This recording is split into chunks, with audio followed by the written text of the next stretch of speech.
Jésus-Christ est le même hier, aujourd'hui et éternellement, Hébreux chapitre 13 verset 8.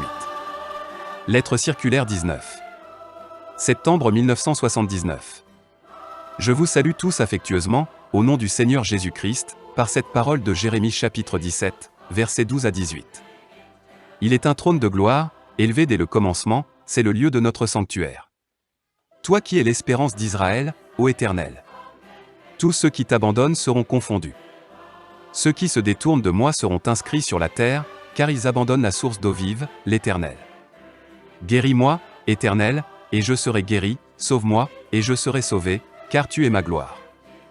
Voici, ils me disent, où est la parole de l'Éternel? Qu'elle s'accomplisse donc.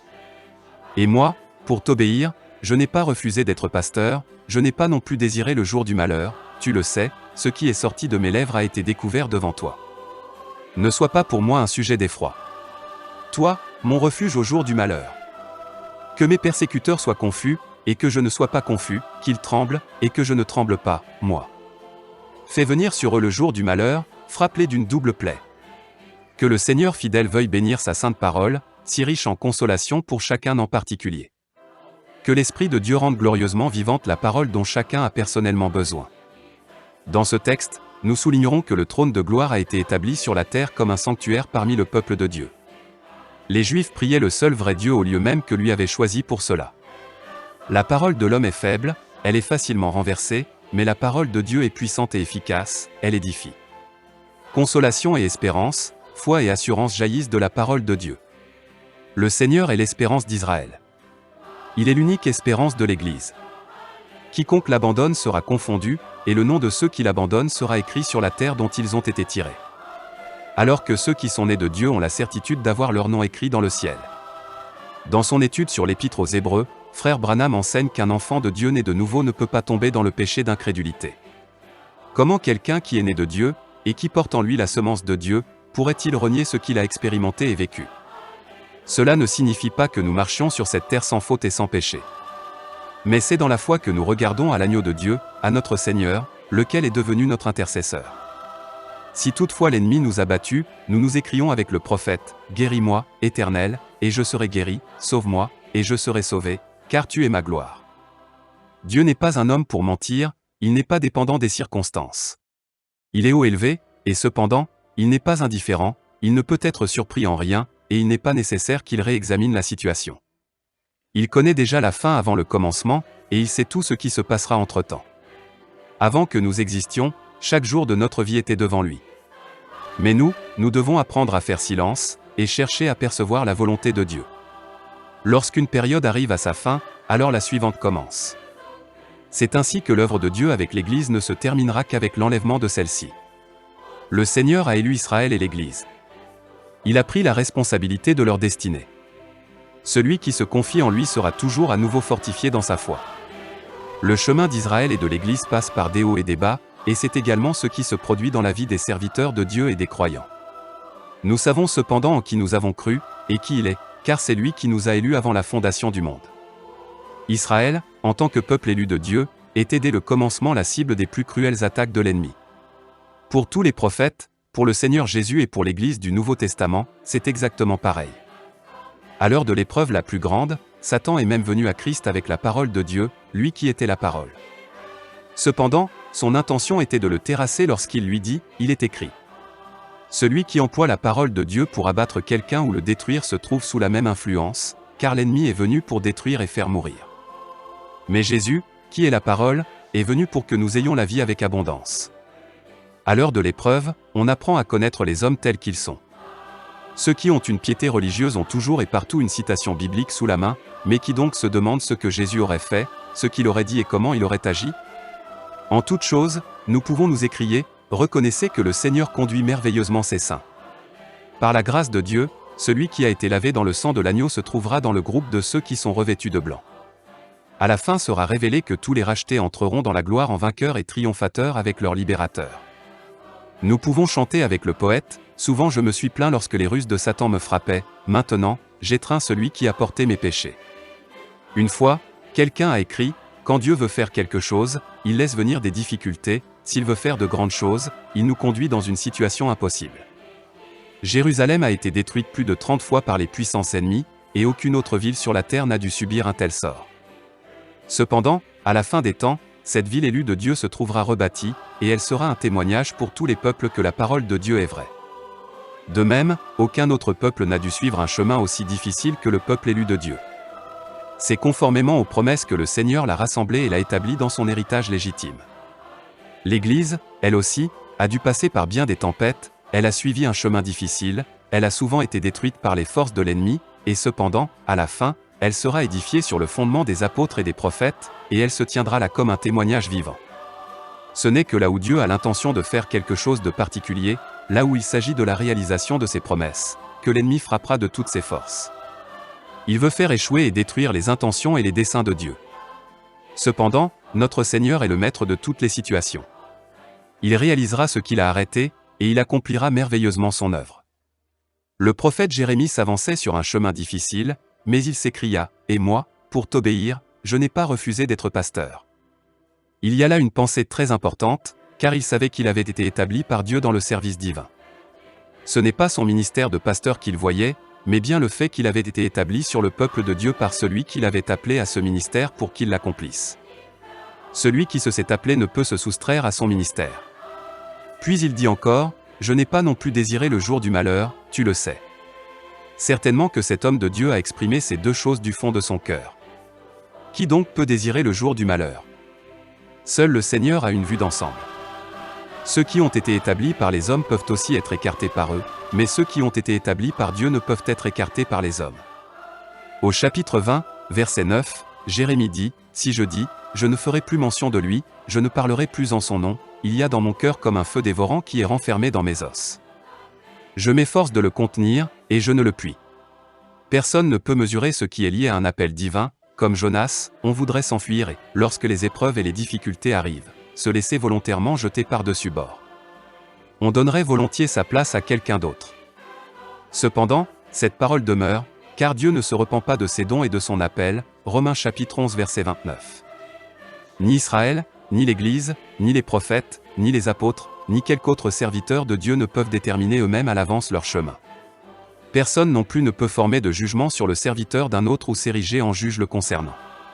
C'est précisément dans les épreuves les plus difficiles, lorsque le feu est le plus ardent, que le processus d'épuration atteint son point culminant. C'est de cette manière qu'apparaît de quel matériel nous sommes faits. Que personne ne se fasse de soucis, le véritable or n'en subira aucun dommage. Seules les particules d'impureté en seront détachées. Celui qui a été appelé selon les desseins de Dieu, qui a été élu avant la fondation du monde, sait bien que toute chose concourt à notre bien. Même si le diable se propose de tout mettre sens dessus-dessous et de détruire, le fait subsiste pour toujours que Jésus est vainqueur. Nous devons seulement prendre garde de ne pas diriger l'épée de l'esprit l'un contre l'autre, mais contre l'ennemi. L'ennemi est le seul adversaire auquel nous ayons affaire. La femme de Job lui dit, « Maudis Dieu, et meurs », alors que c'était le diable qui l'avait frappé. Il vaut mieux maudire le diable, reconnaître que Dieu ne nous a jamais fait que du bien et vivre avec lui.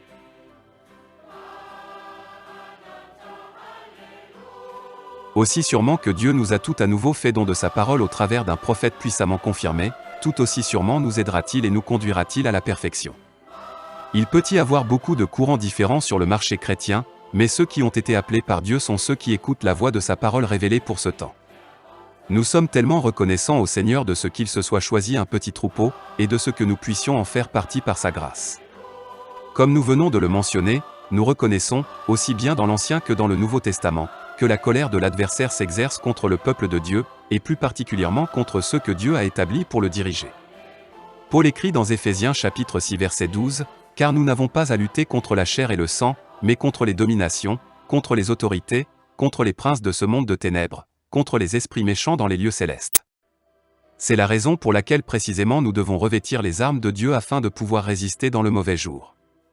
Le Seigneur est vivant, et il a aussi son mot à dire contre la mort. Paul écrit, « Au milieu de la gloire et de l'ignominie, au milieu de la mauvaise et de la bonne réputation, étant regardé comme imposteur, quoique véridique. » 2 Corinthiens chapitre 6, verset 8. C'est dans le temps de grandes épreuves qu'est révélée notre manière de nous tenir devant Dieu, et les uns envers les autres.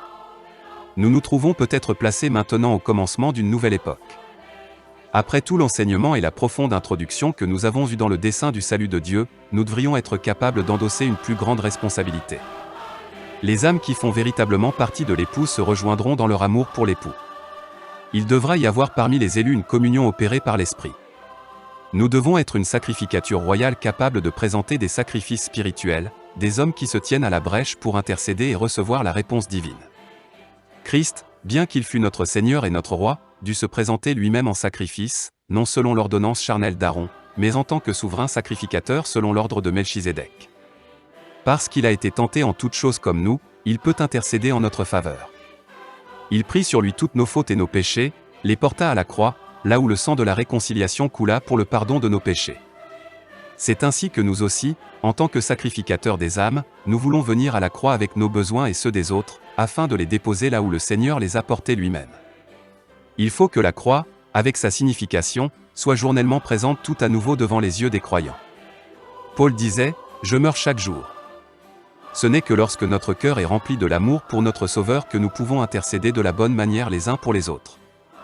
Les vrais enfants de Dieu ont part à la nature divine, et c'est ainsi qu'ils se tiennent au service de la divine sainteté de l'Église.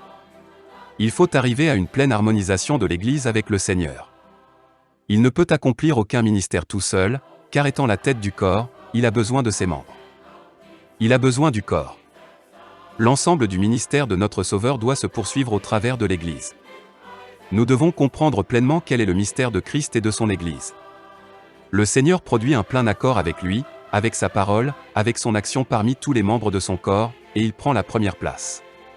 Questions et réponses. Est-ce qu'il y a des rêves qui viennent de Dieu? Naturellement, il y a des rêves d'origine divine, au travers desquels le Seigneur parle à l'individu. Mais il y a aussi des rêves purement humains et d'autres qui sont inspirés par l'ennemi. Nous voyons dans l'Ancien Testament, particulièrement avec Joseph, et plus tard avec Daniel, que le Seigneur a fait connaître dans des songes et d'une manière toute particulière même des choses qui concernaient l'histoire du salut, et cela accompagné d'une voix audible. Les rêves d'origine divine ont en eux-mêmes des éléments qui aident, éclairent et indiquent la direction à suivre. D'après ce que dit Salomon dans Ecclésiaste chapitre 5 verset 2, les songes naissent aussi de la multitude des occupations. Notre subconscient enregistre certaines remarques et autres que nous expérimentons consciemment ou non. Pendant notre sommeil, ces choses nous travaillent, et c'est ainsi que se réalisent beaucoup de rêves. Cette sorte de rêve s'interprète selon notre propre discernement, et n'aide personne. Les rêves qui sont donnés par l'ennemi portent en eux-mêmes des éléments de déchirement et de destruction. Malgré le camouflage pieux derrière lequel il se cache, la nature réelle de celui qui l'a inspiré se laisse déjà percevoir. Chaque personne peut être abordée de deux côtés. Lorsque Dieu veut dire ou montrer quelque chose, il pourvoit pour que la personne soit éclairée par son esprit et comprenne. Personne n'a besoin d'ajouter une interprétation particulière, mais on laisse la chose au Seigneur. Il existe naturellement des directives directes que le Seigneur peut donner au travers d'un songe. Dans Matthieu chapitre 1, verset 20, nous lisons, « Comme il y pensait, voici, un ange du Seigneur lui apparut en songe, et dit, Joseph, fils de David, ne crains pas de prendre avec toi Marie, ta femme, car l'enfant qu'elle a conçu vient du Saint-Esprit. » Nous connaissons tous cette histoire, mais peu d'entre nous pourraient se mettre tout à fait à la place de Joseph, quand il constata subitement que Marie était enceinte. Il se proposait de rompre avec elle sans faire de scandale. À cette heure cruciale, le Seigneur lui parla dans un songe, répondit à sa question et résolut son problème. Les mages de l'Orient vinrent pour adorer le nouveau-né, le roi des rois. Dans Matthieu chapitre 2, verset 12, il nous est dit, « Puis, divinement avertis en songe de ne pas retourner vers Hérode, ils regagnèrent leur pays par un autre chemin. » Cela aussi était une parole très claire du Seigneur, au travers d'un songe. Rien n'avait besoin d'être interprété, rien ne pouvait être mal compris. D'après Matthieu chapitre 2, verset 13, un ange du Seigneur apparut en songe à Joseph, et lui ordonna de prendre la mère et l'enfant pour fuir en Égypte afin d'y rester jusqu'à ce que le Seigneur lui donne de nouvelles directives. Du verset 19 au verset 23 du même chapitre, nous voyons que le Seigneur lui parla à plusieurs reprises de cette même façon, et c'est ainsi qu'il se retira en Galilée. Le Seigneur parlait clairement, non pas en images troubles, mais en langage clair. Conformément à Joël chapitre 3 et aux Actes des Apôtres chapitre 2, il y a, à côté des dons, des ministères et des fruits de l'Esprit, les trois choses suivantes qui ont été données au travers de l'effusion de l'Esprit. Premièrement, vos fils et vos filles prophétiseront. Deuxièmement, vos jeunes gens auront des visions. Troisièmement, et vos vieillards auront des songes. Ces trois manifestations se décomposent de trois manières. Premièrement, cela se rapporte aux fils et aux filles, ils prophétiseront. Deuxièmement, il est parlé de jeunes gens ou d'adolescents, ils auront des visions. Troisièmement, il est question des vieillards, ils auront des songes. Nous devons nous éprouver conformément à la parole de Dieu, selon ce qui s'accorde avec chacun, et reconnaître de quelle manière Dieu peut employer chacun conformément à ses promesses. Nous vivons dans un temps où tout ce qui est révélation, que ce soit donné sous forme individuelle ou communautaire, doit être éprouvé selon la parole de Dieu. L'offrande. Il est souvent demandé quelle est la signification de l'offrande, et cela en rapport avec Malachie chapitre 3, verset 8. L'offrande peut être apportée au Seigneur de deux manières différentes. Premièrement par tout individu, conformément à Exode chapitre 25 versets 2 et 3, l'Éternel parla à Moïse, et dit, parle aux enfants d'Israël. Qu'il m'apporte une offrande, vous la recevrez pour moi de tout homme qui la fera de bon cœur. Voici ce que vous recevrez d'eux en offrande, de l'or, de l'argent et de l'airain. Cette offrande était spécialement levée pour l'édification de la tente d'assignation. Deuxièmement, elle se rapporte à la dîme que les Lévites devaient donner au sacrificateur Aaron. Nous lisons cela dans Nombre chapitre 18 versets 26 à 29, « Lorsque vous recevrez des enfants d'Israël la dîme que je vous donne de leur part comme votre possession, vous en prélèverez une offrande pour l'Éternel, une dîme de la dîme. » Avec ces quelques remarques, je voudrais que l'on considère que j'ai répondu à la question, et je vous prie d'avoir de la compréhension pour cela. J'ai la conviction personnelle que dans le royaume de Dieu, on ne doit pas prêcher sur l'argent. Chaque enfant de Dieu prendra part de lui-même aux exigences de la parole de Dieu et à la propagation du merveilleux évangile de Jésus-Christ. Pour terminer, je citerai la parole du Seigneur par la bouche de Paul, afin que tous comprennent que l'accent n'est pas mis seulement sur le donateur, mais sur celui qui donne avec joie. Que chacun donne comme il l'a résolu en son cœur, sans tristesse ni contrainte, car Dieu aime celui qui donne avec joie. Nous devrions considérer comme un grand privilège de participer pour une petite part au royaume de Dieu, avec ce que lui-même nous a donné. Agissant de la part de Dieu. Frère Franck.